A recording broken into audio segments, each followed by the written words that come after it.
ఈ అరెస్ట్ అనేది కేవలం రాజకీయంగా ప్రేరేపితమైంది. ఒక సంవత్సరన్నర కింద కవిత గారిని విట్నెస్ కింద నోటీస్ ఇచ్చారు.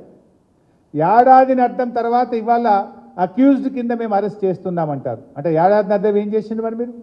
ఈ 1.5 year నుంచి ఏం చేసిండ్రు? ఇది పూర్తిగా రాజకీయ దురుద్దేశంతో ఒక కుట్రతో చేసినటువంటిదే తప్ప ఇంకోటి ఏమీ కాదు.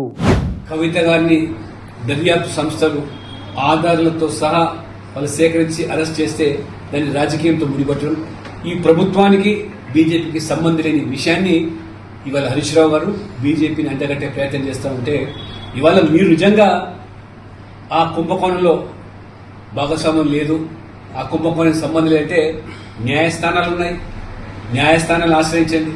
కానీ సంవత్సరం తర్వాత పకడ్బందీగా ఇవాళ దర్యాప్తు సంస్థలు నిష్పక్షపాతంగా వారు చేస్తున్న దాన్ని రాజకీయంతో ముడిపెట్టడం బావే కాదు.